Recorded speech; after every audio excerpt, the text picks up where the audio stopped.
I can still hear my mother laughing. That sharp, cruel sound that split through the air the night they dragged me into the living room. My son stood in the doorway, frozen, his small fists clenched. My father's hand was wrapped around my collar, yanking me forward. "Let him watch," my mother sneered. "He needs to see what happens to trash." The first hit blurred my vision. The second made my knees buckle. Blood filled my mouth, warm and metallic. "Character building," my father spat, gripping my hair to keep me upright. "He should see you bleed." I didn't cry, not in front of them, not in front of my son. I locked my eyes on him instead, and promised him, without words, that one day this moment would be theirs to regret. Back then, I thought blood meant family. I was wrong. There was a time I trusted them, even loved them. I used to believe their approval was worth chasing. Their cold nods, their rare smiles. When I had my son, I thought maybe they'd change. They didn't. My father saw weakness in kindness. My mother saw opportunity in pain. They hid their cruelty behind discipline, tradition, teaching lessons. I tolerated it for years. For my son, I swallowed my anger. Until that night. The next morning, I could barely move. My ribs screamed with every breath. My son climbed onto the bed and whispered, "It's okay, Mommy. I'll be strong for us." That was the moment something in me shifted. I stopped being their child. I started being their executioner. I didn't scream. I didn't confront. I planned. The first step was distance. I smiled through my cracked lip, played the obedient daughter, and let them believe they'd broken me. They didn't notice the way I started collecting things.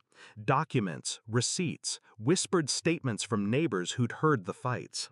I photographed the bruises, dated every image. The second step was the law.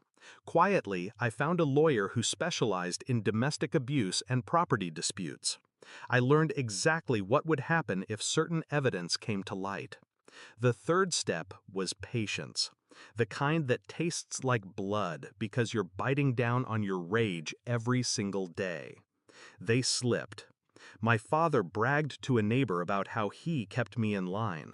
My mother left threatening voicemails when I didn't answer fast enough. Little pieces of their arrogance handed to me like weapons. I gathered everything. Years of abuse, financial theft, property deeds they'd forged, accounts they thought I didn't know about. When I filed, it wasn't just for assault, it was for everything. Fraud, theft, intentional emotional harm, child endangerment. And I didn't just file, I made sure every person they respected knew.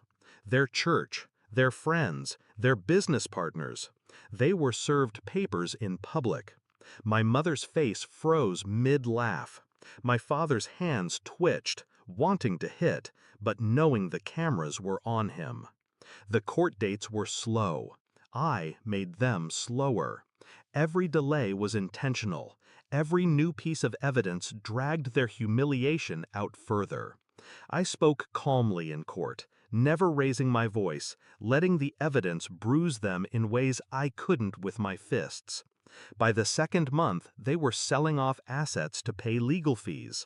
By the third, they were begging my lawyer for settlement terms. I rejected every offer. The climax wasn't in a courtroom. It was in a cheap motel room. The sheriff had already taken their house. Their accounts were frozen. My mother's friends avoided her calls. My father's business had collapsed under the weight of scandal. I had requested, no, demanded one final meeting. Not for negotiation, for closure. They sat on the bed, clothes wrinkled, faces sunken. My father's hands shook. My mother's eyes were red, but still searching for some scrap of power. "You've made your point," my father rasped. "Enough." I set a manila envelope on the table. Inside, the only thing left they cared about, A deed to a small plot of land they'd kept hidden from the court. I'd found it weeks earlier. My mother's fingers twitched toward it. I slid it back. "You'll sign it over to my son," I said, "today.